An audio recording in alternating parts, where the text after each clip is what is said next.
There's more mischief, mayhem, and nefarious goings-on in the city of brotherly love than Billy Penn could have ever imagined. We've got it all here on the Twisted Philly podcast. True crime, haunted history, the coolest and creepiest places to visit. Welcome to Twisted Philly.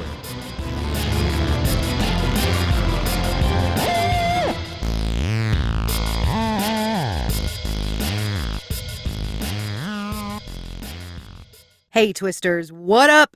Welcome back to another episode of Twisted Philly. This is the 6-month anniversary of my little podcast. Oh, happy anniversary, happy anniversary, happy anniversary, happy anniversary. I cannot believe I've been doing this for 6 months already, and at the same time, I can't believe it's only been 6 months. When I launched Twisted Philly, I wanted to share stories that meant something to me. Stories that I loved, or stories that scared me. Stories that made me consider another perspective. Sometimes stories that make me mad as hell, or even make me cry, but all of them about this city, this state, Philadelphia, and Pennsylvania. Yes, I am going to get my intro updated to reflect both the city of brotherly love and sisterly affection. It's just not ready yet. Each month, the listener base grows, more listeners engage with me on social media, more and more reviews show up for Twisted Philly, and almost all of them are 5-star. How this little podcast produced in my walk-in closet has made such an impact on so many people is completely unexpected and amazing. I am so very grateful to each and every one of you for showing up with me week after week. This is episode 26, although technically, if you count the bonus episodes, it would be episode 29, which then makes me think of Doctor Who and the inner turmoil I feel over whether or not Peter Capaldi is really the 12th Doctor, or is he technically the 13th Doctor because of the episode with John Hurt, David Tennant, and Matt Smith. Do we actually count John Hurt's Doctor? I do because, hello, he's John Hurt. So that makes Peter Capaldi the 13th Doctor, and we can't have 13 doctors. Okay, there's my Doctor Who tangent, which I know some listeners don't like when hosts go off on a random tangent like that. I'm sorry, I can't help it. When I'm talking with you, I feel like I'm among friends, and if you were to talk to my friends, they would tell you, in the middle of a story, I'll go, oh my God, and go off on a completely divergent tangent. Now, what could I possibly talk about with you on this very special anniversary episode? Will it be true crime? Could it be a haunted spot in Philadelphia or some twisted legends from out in the mountains of Pennsylvania? Before I tell you what today's story is, I have a lot of what-ups to share. A huge what-up goes out to Ellen from The Fight for Lifers. If you listened to the last 2 episodes, especially The Good Doctor Part 2, you heard Ellen on Twisted Philly sharing her experiences working with the Fight for Lifers organization and meeting with lady lifers around Pennsylvania. She was so open and willing to share so much of herself, not only her professional experience. And I'm incredibly grateful for her time and the advice she shared with me. And of course, we have some what-ups that go out to our 5-star reviews. What up to DA in GA, who is originally from South Jersey? Jersey in the house? You ain't kidding when you say those of us from the Delaware Valley swear. This is really how we talk, and I hold that shit in so much around the office and around the kid. I'm sorry, Twisters. You get the unadulterated, authentic version of me here on this podcast. What up to Natural Soper? God, I hope I got that right. I'm with you. Sometimes true crime can be morose. That's why I can't do true crime all the time. And I don't know that I would want to because there are so many other twisted, fun tales from this city. You shared some really thoughtful comments in your review. Thank you. I want to say Highlander, but it's HRY Lander. What up? Thanks for coming on over after catching me on Insight. And of course, I have to thank Charlie and Allie again because that was the best time hanging out with them, telling our twisted hometown stories.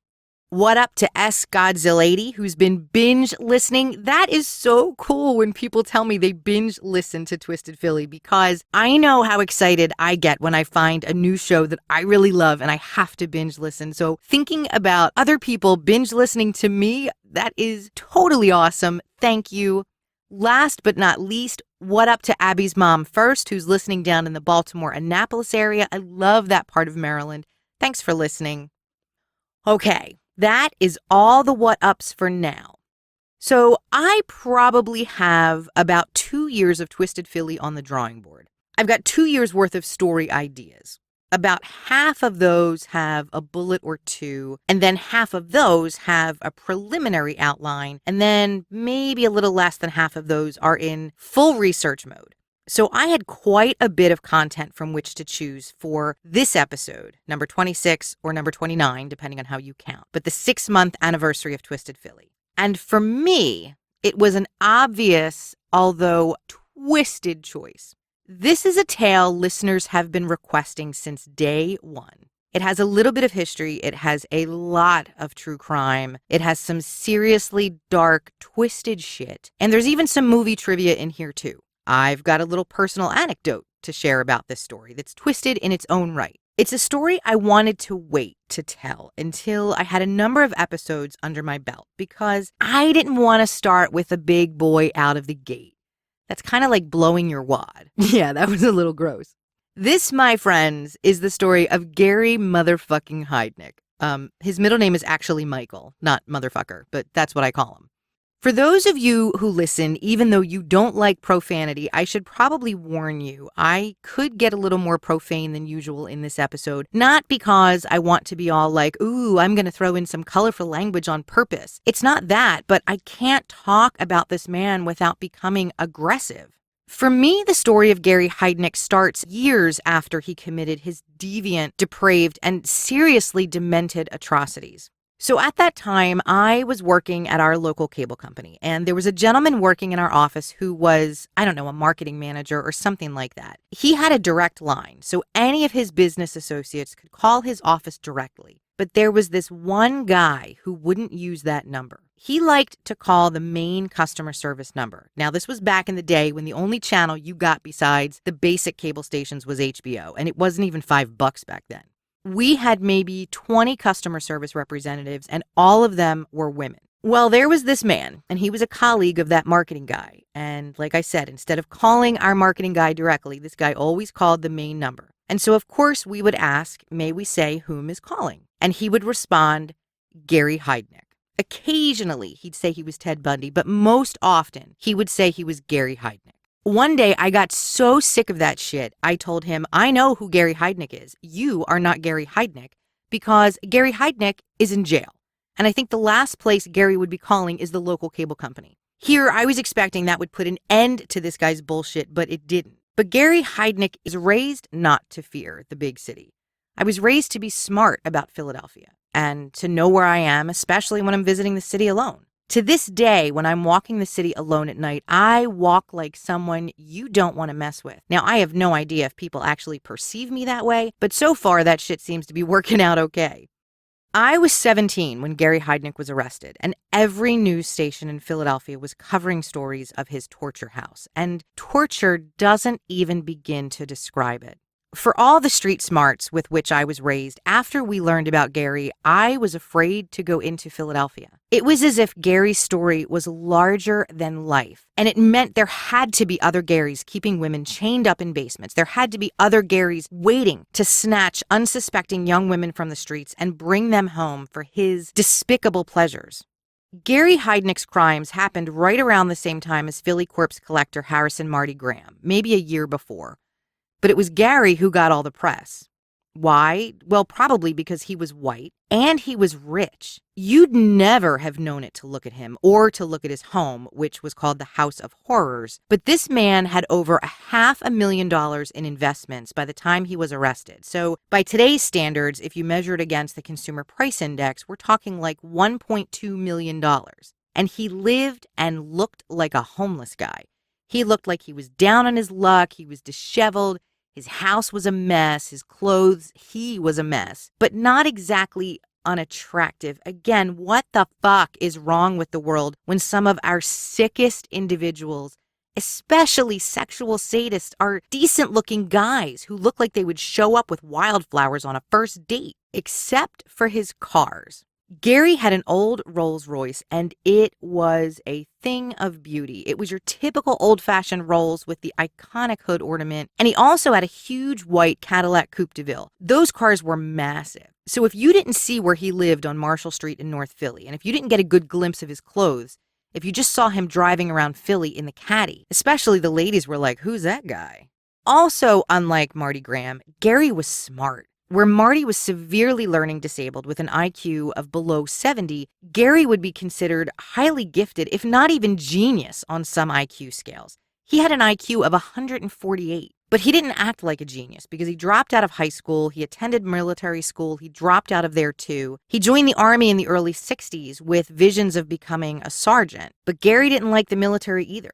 He didn't like being stationed in Germany. He didn't like being a medic. He fashioned himself something more important, and he was looking for a role that was more exciting than just a medic. Those who were close to Gary Heidnik at the time say that he had a complete mental breakdown while he was in Germany. Gary said it's because the Army experimented on him with LSD.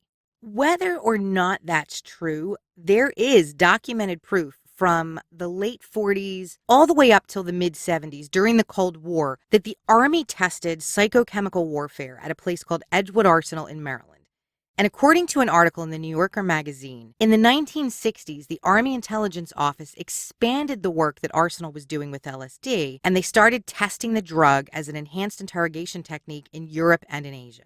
So it's entirely possible the Army could have tested LSD on Gary Heidnik while he was stationed in Germany between 1961 and 1962. The breakdown definitely led to his discharge from the military. Once Gary recovered, he saw the breakdown as a way to make money. And so he continued feigning mental illness so he could file for permanent disability and collect a check from the government every month. Gary Heidnik wasn't a native of Philadelphia. He was born in Ohio, and he settled in Philadelphia sometime after he was discharged from the Army. Like so many tales of abusers, Gary was abused as a child himself. His parents divorced when he was about 2 years old, and then he and his younger brother Terry played a game of ping pong, being sent back and forth to live with their mother and stepfather, and then with their father and stepmother. Besides the abuse Gary and his brother suffered at the hands of his father, when Gary was just about 6 years old, he suffered a pretty severe head injury after falling out of a tree. Now, some of his family members believe that head injury was the root of his problems with mental illness. His behaviors started to change after that accident, and you can probably guess what he started doing even as a little boy, hurting animals. Now, why he chose Philadelphia as the place to set down roots once he got out of the Army, I actually have no idea. His family was Pennsylvania Dutch, and there's huge Pennsylvania Dutch communities right outside of Philadelphia, so I don't know, maybe that had something to do with it. I wish like hell he hadn't decided to live in Philly, but I also feel bad saying that because then that means Gary's House of Horrors would have just set up shop in some other state. I think no matter where he landed, everyone who came into contact with him was bound to suffer. There's debate about Gary's mental health, and we'll get into that in a little bit more detail further down the episode. Gary definitely had a breakdown while he was in the Army, and no doubt what he suffered as a child had an effect on him in his adult life. The medications he was given in the Army for his breakdown while he was in Germany were meds that patients are given for schizoid personality disorder, but technically the Army never diagnosed him. And anyone who knew him after he got out of the military, well, Gary straight up told them he was feigning mental illness so he could collect a lifetime of disability benefits. Maybe it was easy for him to fake mental illness because he was truly suffering from some form of mental illness and didn't want to admit it because that didn't align with his personal opinion of himself.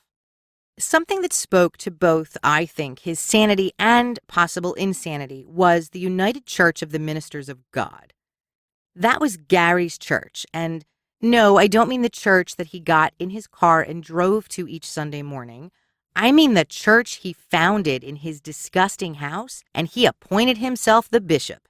Neighbors of Gary's reported seeing large groups of people come into his house on Sundays to worship. They were people who wouldn't question a creepy guy in a cleric's collar preaching out of a dirty house with dollar bills and pennies glued to the walls like some form of "look how rich I am" wallpaper.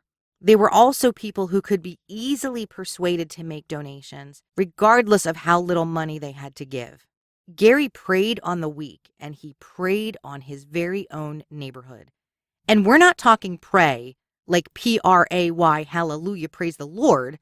We're talking pray, P-R-E-Y, like I'm going to stalk your ass for my own pleasure. That church was a huge windfall for Gary. The church, plus his meager disability payments and a shrewd mind for investing, is what helped Gary amass his $500,000 fortune.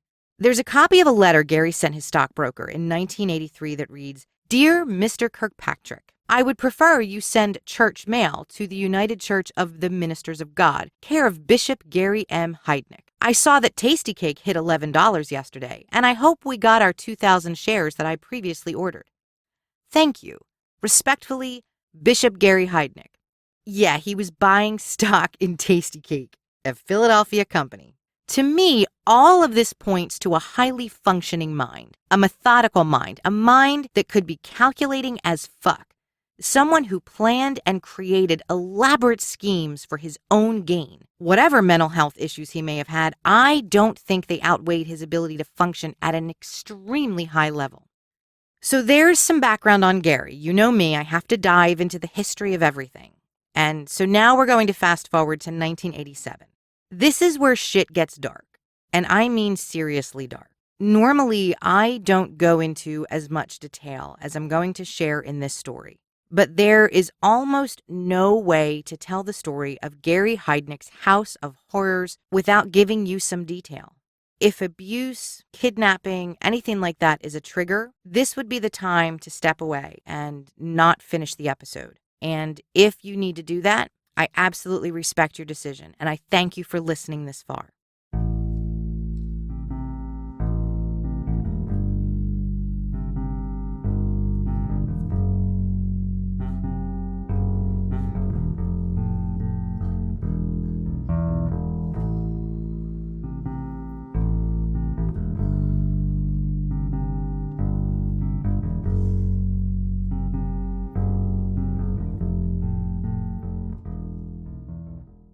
On March 24th, 1987, Philadelphia police received a call from a hysterical woman. She was telling a wild, unbelievable story. Her name was Josefina Rivera. Now, Josefina claimed she'd been held hostage for 4 months in a dirty house in North Philadelphia, chained in a pit with other women, at least 2 of whom were dead. They'd been shackled, beaten, raped almost every day, tortured, and electrocuted. At first, Philadelphia police didn't believe her, but they picked her up at 6th and Oxford Streets anyway, which is about 2 blocks from Cecil B. Moore Avenue. You guys remember who lived on Cecil B. Moore, right? The Cookie Monster, the Corpse Collector, Marty Graham. What the fuck is wrong with this section of Philadelphia? When the police met Josefina on the corner in North Philly, she told them Gary Heidnik was parked nearby in his famous white Cadillac. So the police drove a few blocks up the road to Girard Avenue, and sure enough, there was Gary, sitting in his caddy. Now Josefina's story was starting to take legs. She knew the location of this man. She knew his name. She knew his car. She could provide a description of him. She could provide the address of the house. The police arrested him, and they got a warrant to go to his house, although they were still uncertain if they truly believed the gruesome story Josefina told them. Gary Heidnik lived at 3520 North Marshall Street in North Philadelphia. Yes, I'm sharing the address because I know some of you will find it online anyway, and I can't say I blame you. The house is very different today. It looks like it's been split into a duplex. The neighborhood around Gary's old house is different. There's absolutely no sign of the evil that once resided on that spot. But if you believe, like I do, that a place or a building or even the earth on which it stood can absorb pain and terror, then you would want to stay the fuck away from that spot. The first officer on the scene described Gary's house as intimidating. There were metal doors and bars on the windows, but that wasn't entirely uncommon for some neighborhoods in North Philadelphia where there were significantly high crime rates and problems with drugs. The property around the house looked like a dump. There was trash strewn all over the front lawn, old tires, God knows what else was lurking in those weeds. And it was loud. The television was on, and it was blaring. Officers could even hear it through those thick metal doors. And they'd just arrested Gary, parked at 6th and Girard, so no one was home, right? Who was watching the television? The police entered Gary Heidnik's home. Josefina's claims of women chained in the basement were bizarre and almost impossible to believe. But if there was a possibility of women in danger, they had to get inside. The police made their way to the cellar, and they could hear women screaming. Once they opened the cellar door, they saw 3 half-naked women bound in heavy chains, attached to a sewage pipe. One officer didn't head to the cellar. He instead went to the kitchen because Josefina Rivera claimed Gary Heidnik dismembered and saved body parts of earlier victims. The officer opened the refrigerator door, and sure enough, there were body parts wrapped in plastic bags. There are horror stories about Gary's mail-order bride he brought over from the Philippines in 1985 and his girlfriend in the 70s. This wasn't his first run-in with police, nor was it the first time he let his wanton abuse and depraved desires destroy other people's lives. I'm not going to tell much about those other stories right now because this story, the crimes for which Gary landed in the ranks of people like Ed Gein, are bad enough. Actually, this story is worse, and everything happened in a span of 4 months. Gary Heidnik's House of Horrors began with Josefina Rivera, and it ended with Josefina Rivera. Josefina grew up in Philadelphia. As an infant, she was placed in foster care, and she was one of the lucky ones. She was placed with a good family who was still her family long after she aged out of the system. She didn't have a bad childhood, but the city took hold of her, and in her teens, she started messing around with drugs, messing around with guys.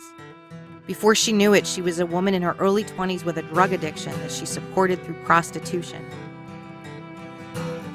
She had 2 children of her own who were taken by the state and placed in foster care, and like so many parents in her situation, all she wanted to do was get her life back on track and get her kids back. Josefina met Gary Heidnik the night before Thanksgiving in 1986. She had a fight with her boyfriend and walked out of the house. She was out hustling, trying to make some money, trying to do anything she could to get out of the circumstances that she was in. And up pulls a guy in a shiny white Cadillac. For someone turning tricks, a car like that meant dollar signs. Gary took Josefina to McDonald's, which is strange and something he often did with women. He took them to the Golden Arches. He took them somewhere familiar, somewhere well lit where everyone could see his face. He eased them into feeling comfortable with him. They soon left, and Gary took Josefina to his house on Marshall Street, where his classic Rolls Royce was parked in the garage behind the house. And it didn't make sense. Here's this guy trolling the streets for company. He's got 2 big, fancy, expensive cars, and he lives in squalor. Once they got home, they had sex. I mean, that's what she was there for, right? And once they were finished, Gary came up behind her and strangled her. Guy Honey picked me up at 2nd and Gerard the day before Thanksgiving. He took me to his house, went upstairs, and we had sex. And afterwards, I was getting dressed, and he came up behind me and started choking me. And he started choking me. I don't know, I guess it happened so fast. All I can remember was like a film projector of things that were going on in my life was like, just flipping back. Josefina may have lost consciousness for a bit. Everything was happening so fast, and he was out of control. The situation was completely out of control. Gary handcuffed her wrists behind her back and dragged her to the basement. He tossed Josefina on a filthy mattress and put a metal cuff on her ankle. Then he took muffler clamps and put the muffler clamps around my ankles with this chain. And then he used crazy glue to hold the nuts on. And he dried it with a hairdryer. So when I was in there, I was like all cramped up and stuff. And I'm trying to, and I'm like still screaming and hollering because I couldn't breathe because I had asthma and stuff. And I'm like, get all this dirt. And then like, I didn't have any room to move and stuff. So he comes back downstairs and he like pulls me out of the hole by my hair. And he has a stick and he's just beating me with this stick. And then he puts me back in there. That was day 1 of Josefina's confinement. Day 1 of over 100. Day 1 of daily rapes. Day 1 of beatings. Day 1 of watching Gary dig and dig and dig. He'd removed concrete from the center of the basement floor to create a pit. It couldn't even be called a hole in November 1986 when he tried to put Josefina in the ground. She had to lie down, and it wasn't even deep enough for her to sit up. When Gary put plywood over the hole and heavy bags and weights on the plywood to keep Josefina from slipping out, she cried. She couldn't breathe. She couldn't move. The hole wasn't even as big as a coffin the first time Gary shoved her into it. He pulled her out of the hole by her hair, and he beat her. Josephina learned fast to do what Gary said and save herself a little pain. While he dug to widen that hole and eventually create a pit big enough to hold 4 women, he talked about wanting a family. Gary Heidnik told Josefina Rivera he wanted kids, and she was going to give him kids. And so would other women. With each bag of dirt he removed from the basement, he talked about the big family he wanted. He told Josefina he'd get as many as 10 women in this basement and get every one of them pregnant, and they'd all stay with him to raise his kids. That was day 2 of Josefina's confinement. There was some comfort in knowing, since he wanted her to give him children, he may not kill her, at least not right away. Gary left Josefina alone sometimes. Eventually, he left all of them alone for periods of time. Early in her confinement, Josefina managed to loosen one of the ankle cuffs. I guess that crazy glue didn't hold so well after all, did it, Gary? She was able to get as far as a small basement window and pull herself up out of the window, but she couldn't get away. Josefina screamed for help, and the only person who heard her screams was Gary Heidnik. He grabbed Josefina, he pulled her back inside, he put her back in the pit that still wasn't big enough to hold a human. He put plywood on top and covered it with weights so she couldn't get out. It was during one of these periods in the shallow pit that Josefina realized she wasn't alone. She heard someone crying above her. She heard chains and footsteps. She had a roommate. When she came out of the pit, she met Sandy Lindsay, a mentally disabled woman. Josefina learned Sandy considered Gary a friend. She'd known him for years and had an on-again, off-again sexual relationship with him. Gary offered Sandy money to have his child, but she turned him down, so he took her. He brought her to the basement, chained her up just like he did Josefina, and he repeatedly raped them both. Me and Sandra, for the first month, me and Sandra were there by ourselves. We didn't take any baths, we didn't comb our hair, right? We spent most of the time in the hole. A few days after Sandy showed up at Gary's basement, her family showed up at his door. They knew about her relationship with Gary Heidnik and suspected he had something to do with her disappearance, but Gary wouldn't let them in the house. So Sandy's mother went to the police. She told Philadelphia police in early December 1986 that she believed her daughter was being held captive by a man named Gary. She even gave police his address. They went to 3520 Marshall Street, but no one ever answered the door. Police tried checking out spots where Sandy was known to hang out, like that McDonald's in West Philly where Gary liked to bring women. But no one knew where Sandy was, and when police asked about a man named Gary, they were given a different last name, even though they had his address and had been to his house. They couldn't find a man named Gary Heidnik, so they dropped it. Sandy was disabled. Her family was poor. They were from a section of the city filled with drugs and crime and blight, so why waste their time? On December 22nd, Lisa Thomas showed up. Gary found Lisa walking one night in Philadelphia, and he assumed she was a prostitute, but she wasn't. She was an attractive young woman walking to a friend's house. Lisa was in the wrong place at the wrong time. Gary offered Lisa a ride, and accepting that ride was the worst mistake she ever made. And strangely, Gary did actually drive Lisa Thomas to her friend's house, and he waited outside until she was done. Then he offered to take her to dinner. After dinner, Gary took Lisa shopping. He gave her $50 to buy clothes. Then Gary invited Lisa back to his house to watch a movie. It sounds a little like a date, like a reasonable, simple first date, except the man thought you were a prostitute, and he has 2 other women chained in his basement in a pit right now. Lisa fell asleep watching a movie on Gary's couch. When she woke up, she was naked, and Gary was raping her. After he finished, she told him she wanted to go home, and just like Josefina, he choked her. He handcuffed her. He dragged her to the basement where Sandy and Josefina were in the pit covered with that plywood. He let them out. He made them all dinner, introduced them to Lisa, and told them all to get to know one another. That's how these 3 women spent Christmas in 1986. Daily beatings when they cried or screamed for help. Naked except for a shirt so Gary could quickly rape them. Being starved, wrapped in chains, huddled together for warmth or comfort or safety. They were all young. They were all African American. They were all in pain and terrified. They were all each other had. Lisa's mother reported her missing, and Philadelphia police said she's not missing. She's an adult. She's over 18, and by law, she could come and go as she pleased. She wasn't missing. She probably just left. Well done there, Philly. Well done. The dynamic of the basement changed in early January 1987 when Gary Heidnik brought home a woman named Deborah Dudley. Deborah was 23. She was a little older than Sandy and Lisa, but younger than Josephina. And Deborah fought back. She questioned everything. She questioned the chains. She questioned the pit.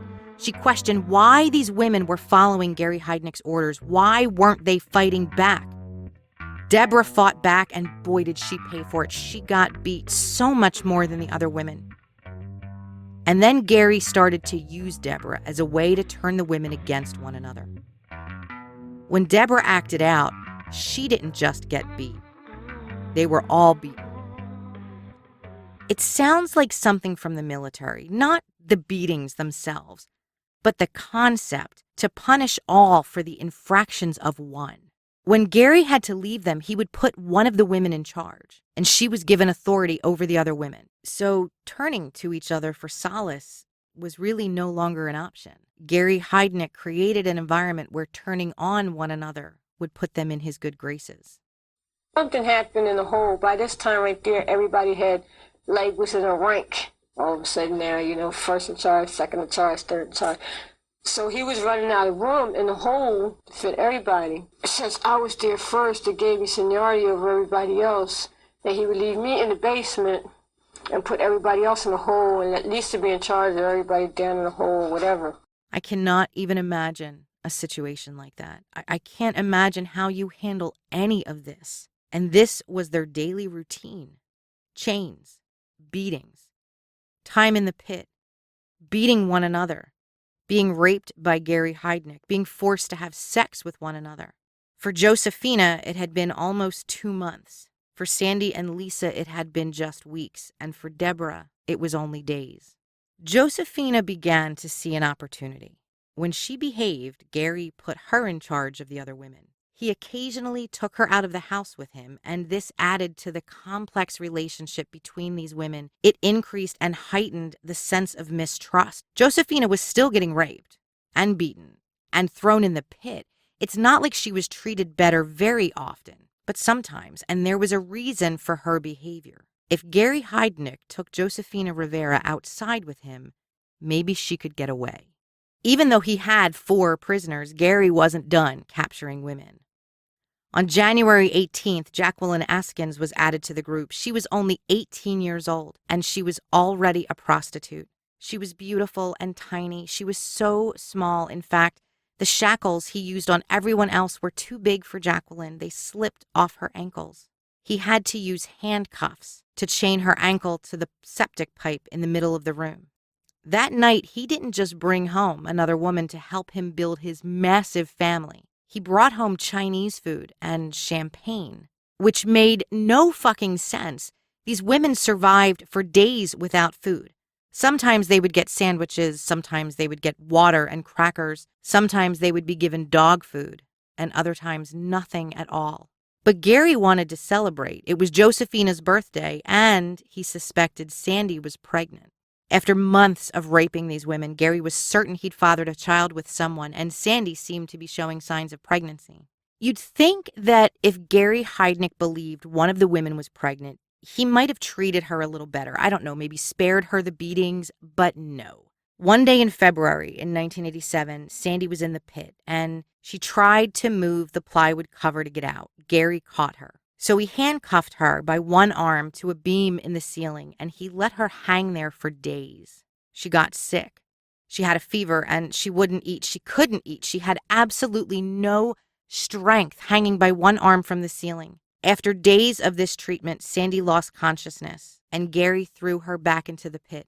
Sandy Lindsay never regained consciousness. She died in a dirt hole in Gary Heidnik's basement. What he did with her after that is horrific. The other women knew exactly what he did because shortly after Gary removed Sandy Lindsay's body from the basement, they heard electric saws. And as I mentioned earlier in the episode, police found human remains inside his refrigerator. I can't bring myself to share the details of Sandy's remains beyond that. I just can't. When a warrant was served to search Gary Heidnik's house, that day Josephina called the police, and they found Gary sitting in his Cadillac a few blocks away. Frozen body parts were removed from the house, and there were still body parts on the stove. It's all in the police reports, and I just can't go any darker than that, because I'm not sure if I'm going to keep crying or vomit. This is part of the reason why I've waited 6 months to tell this story. And I hope you're all not feeling like you're going to cry or vomit, but if you do, you're not alone. Nina from Already Gone recently told me that she thinks I'm an empath. I feel emotions so deeply sometimes it affects me physically. That's why in me you have a host who cries over certain stories. I cried when I did all the research for this episode, and I cried reading old copies of Philadelphia Inquirer stories from decades ago. I am a story in contradictions. I have this incredibly tough exterior, and I curse like a sailor. No surprise there, you guys know that. And I cry during TV commercials, and sometimes I cry when I podcast.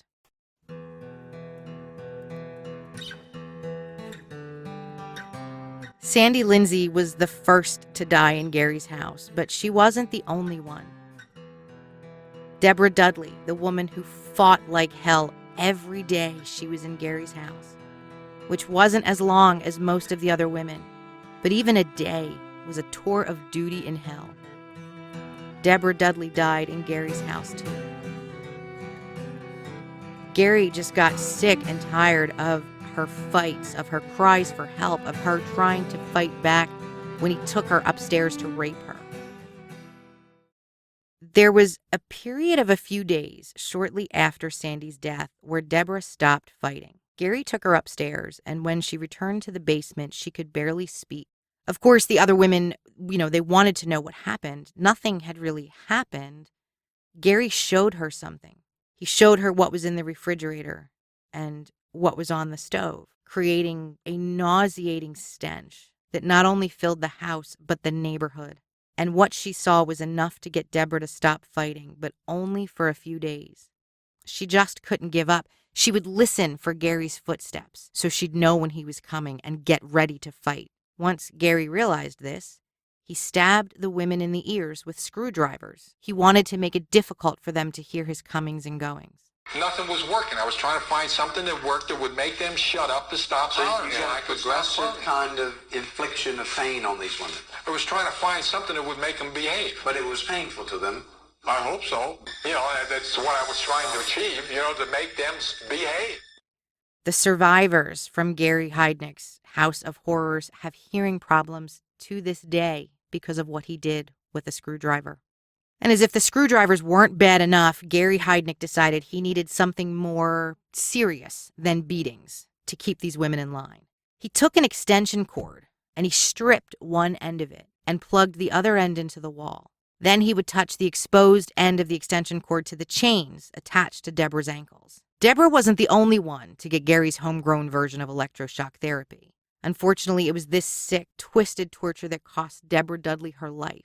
Deborah Dudley died on March 18th, just about a week before Josefina Rivera was able to get away from Gary and call the police.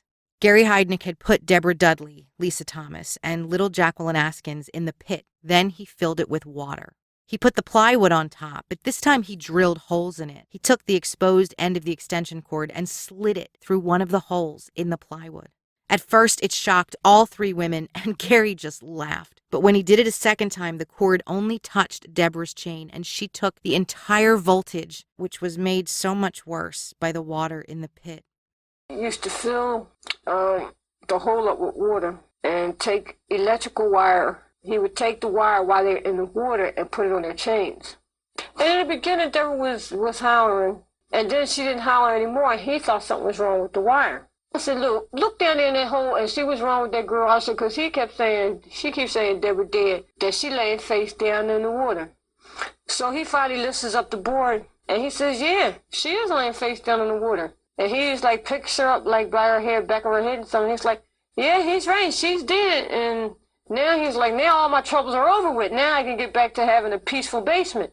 That same day, Gary forced Josefina Rivera to write a letter stating she helped him with Deborah Dudley's death, and he made them both sign it. And then he told Josefina and the other women that if anyone ever went to the police, he would use the letter against Josefina. He also told them that if he was ever caught, he would just feign mental illness. He knew how to do it, because he'd been doing it for decades and getting away with it.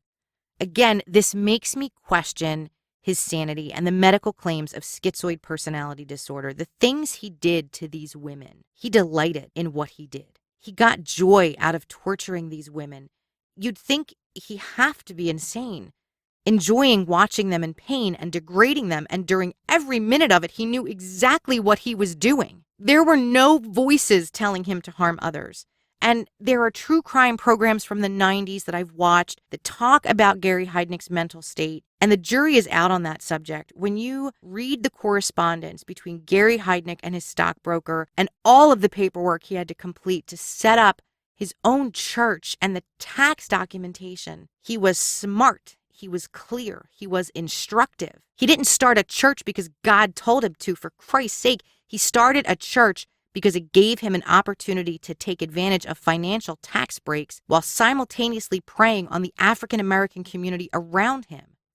What's seldom talked about when it comes to Gary Heidnik, at least not with any depth or serious consideration I've ever been able to find, is his victim type.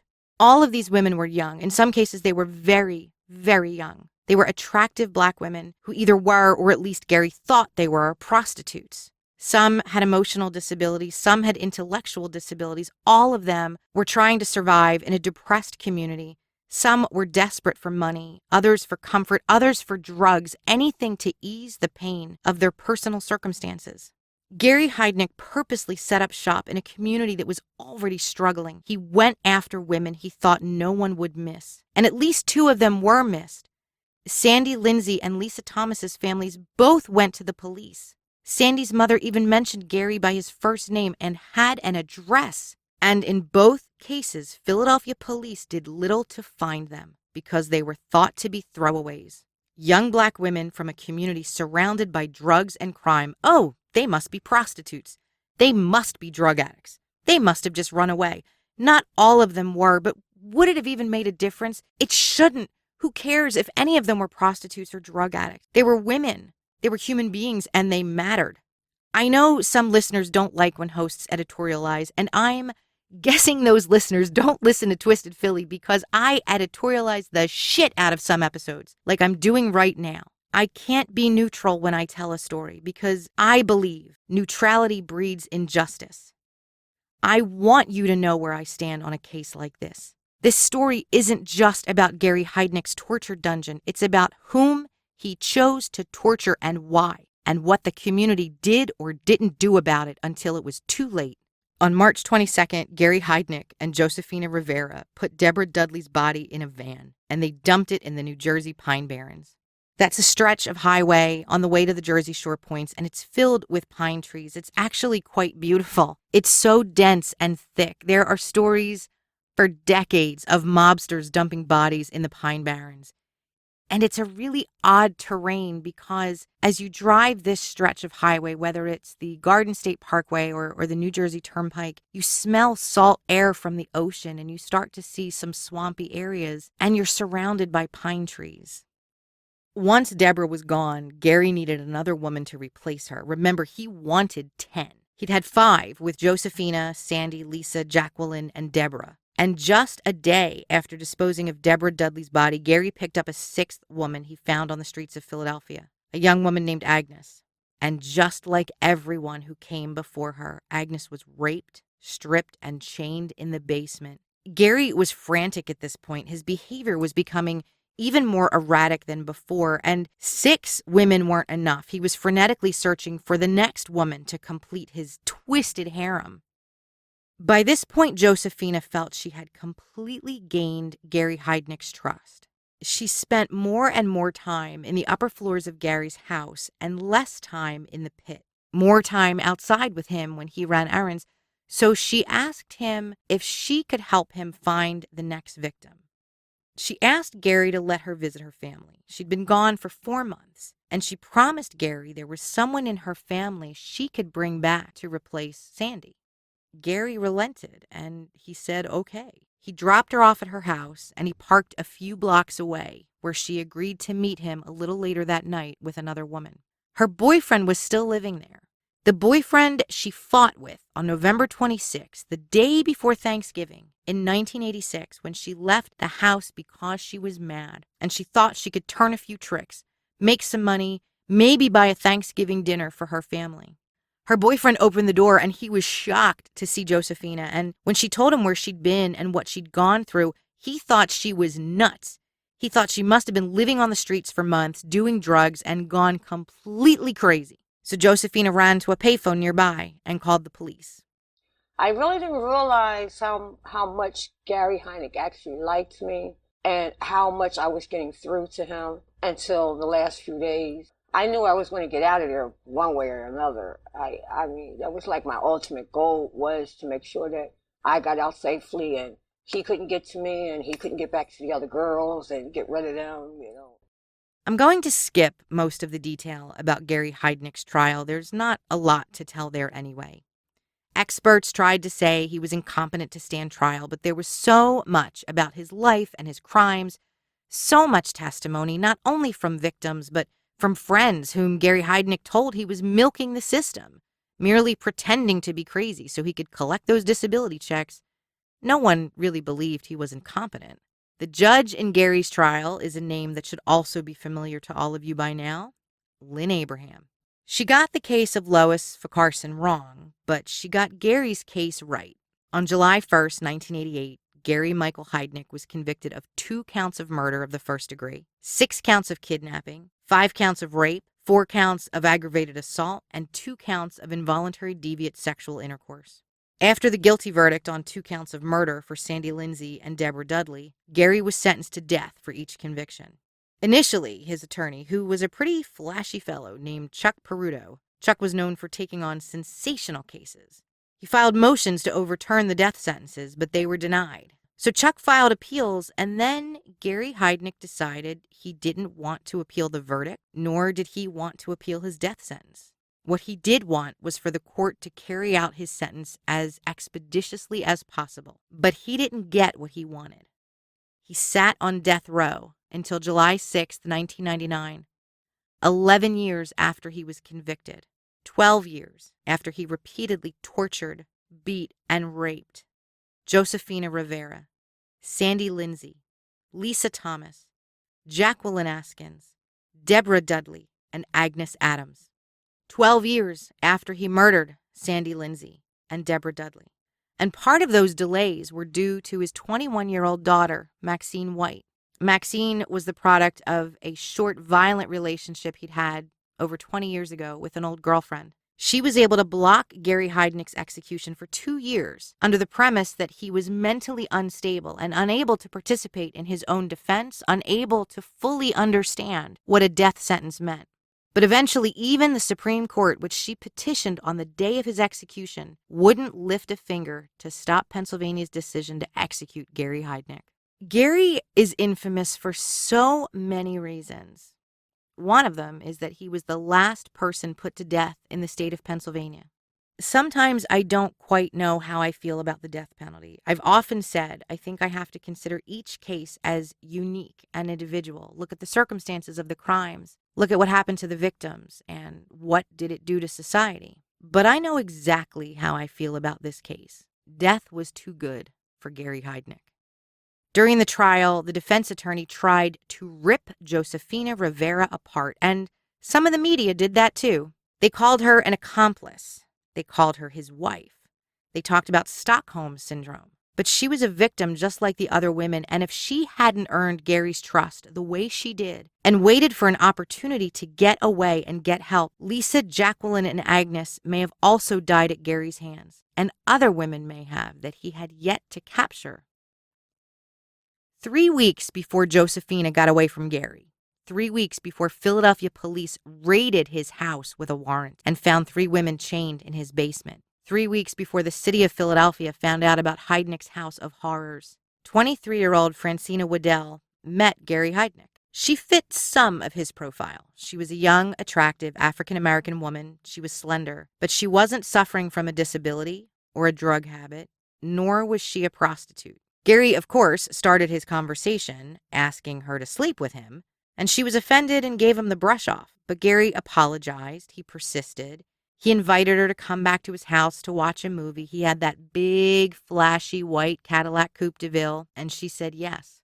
That is almost exactly what happened to Lisa Thomas.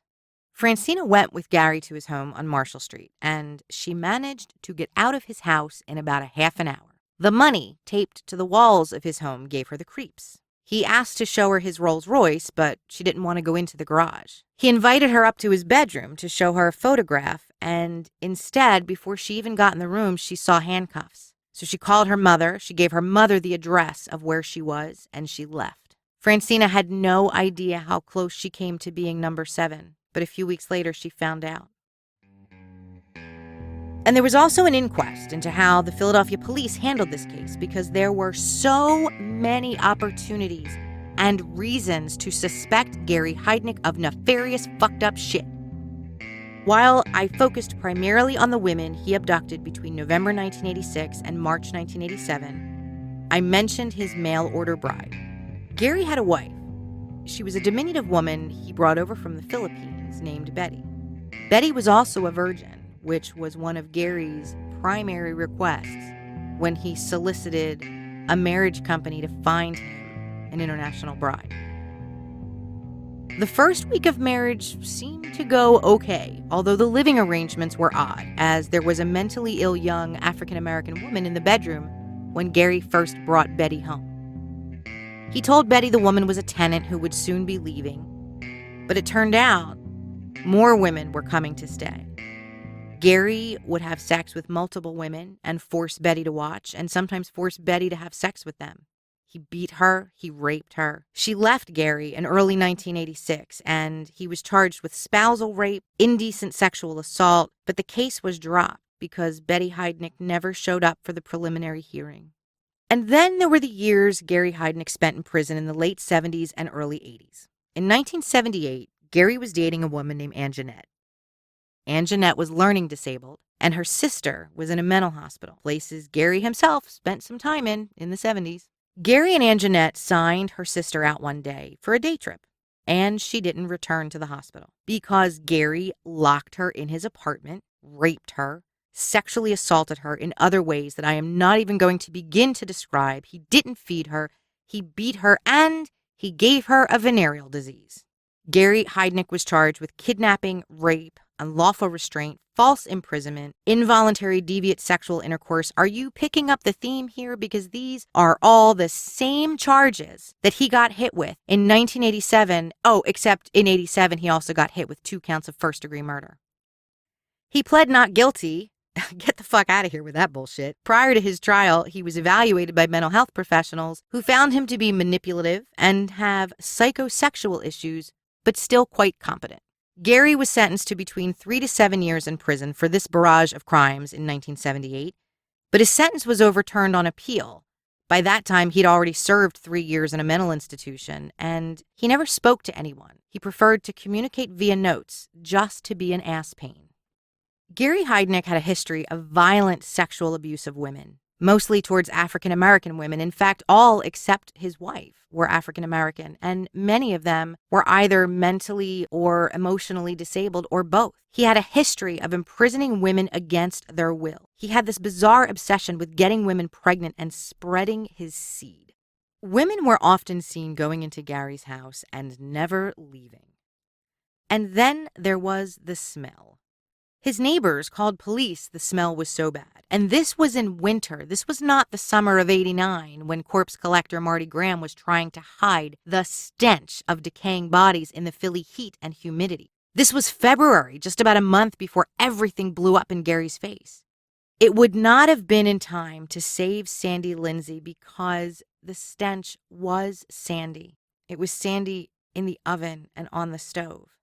That stench and the calls to police could have saved Deborah Dudley if the police would have demanded entrance to his home or asked just a few more questions when Gary said he burnt a roast, but they didn't. And it wasn't just the smell, it was thick smoke, and multiple neighbors complained. This guy had a twisted, disgusting history, mental health issues or not, a history of abusing women. And the police said every neighborhood has odors. That's a direct quote from one of the first stories about this case in the Philadelphia Inquirer back in 1987.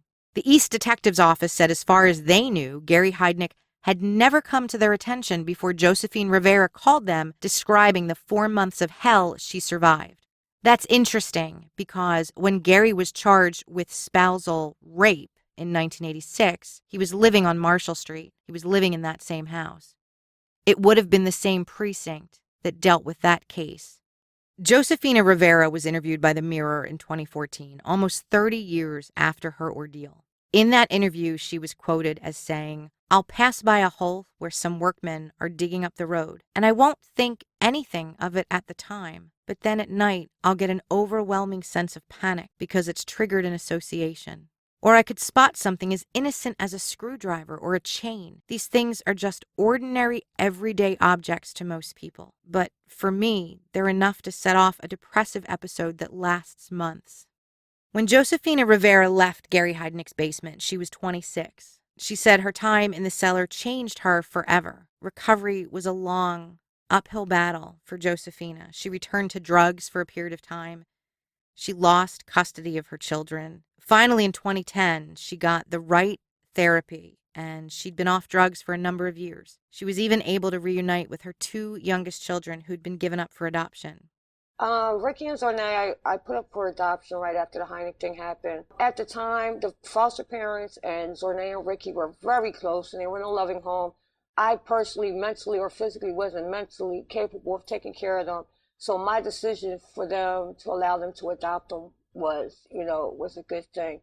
Today, she's 56 and a grandmother. She wrote a book called Cellar Girl. It's on Amazon if you want to pick it up. And if there's anyone who can understand even a fraction of what the 3 young women held captive by Ario Castro went through, it's Josefina Rivera. Gary Heidnik is more than a demon. He's 1/6 of the inspiration for Buffalo Bill from Silence of the Lambs. Now, some people in Philly say he is the inspiration for Buffalo Bill, but that simply isn't true. Any true crime junkie knows there are elements of so many famous serial killers in Buffalo Bill. Ed Gein, Ted Bundy, Jerry Brudos, and others.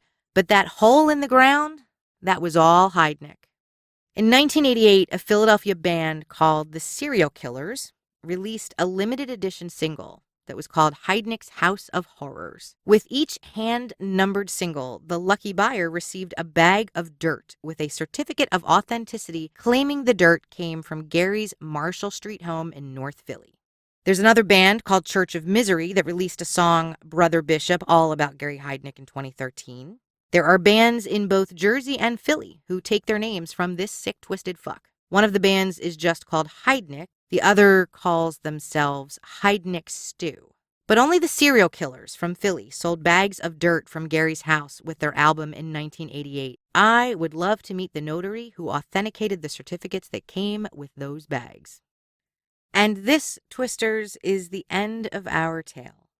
I don't know about you, but I'm exhausted. This is the longest episode I've ever shared, and it was darker than most of my true crime episodes, but there was really no way to avoid it. Trust me when I tell you, I did avoid some of the most gruesome details. Yeah, there are parts of this story that are way worse than what I described.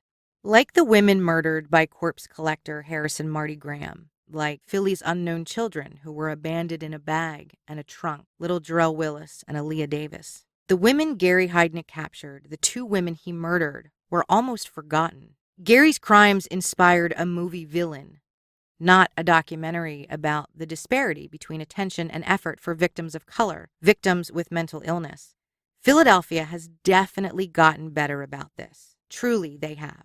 And when I think about cases that get all the notoriety across the country, it is more often a certain type of victim.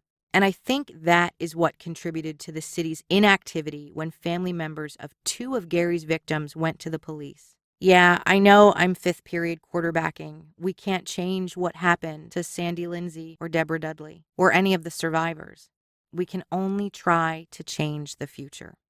Before I go, I would like to take a minute and thank my February Patreon supporters. Some of you may have noticed I launched some new content on Patreon a few weeks ago, and each month I'm going to be launching 2 Patreon exclusive episodes. They're not really going to be like Twisted Philly episodes. They're going to be get to know Twisted Philly. It's basically going to be me talking about my week, about the news in Philadelphia, about stories I'm working on, and just a chance for you to get to know the show and your host a little bit more. So thank you to True Crime Fan Club, the Generation Y podcast, Louis, Jennifer, Brooke, Nicole, Ronnie, Brooke V, Megan, Kathy, and Kyle. Thank you all so much. Your support means more than you can possibly imagine, and I'm so grateful. As always, thank you for listening, and thank you to Emmy Sarah for the music you heard in this week's episode. You can download Emmy's music on iTunes. That's it from me. Ciao for now, Twisters.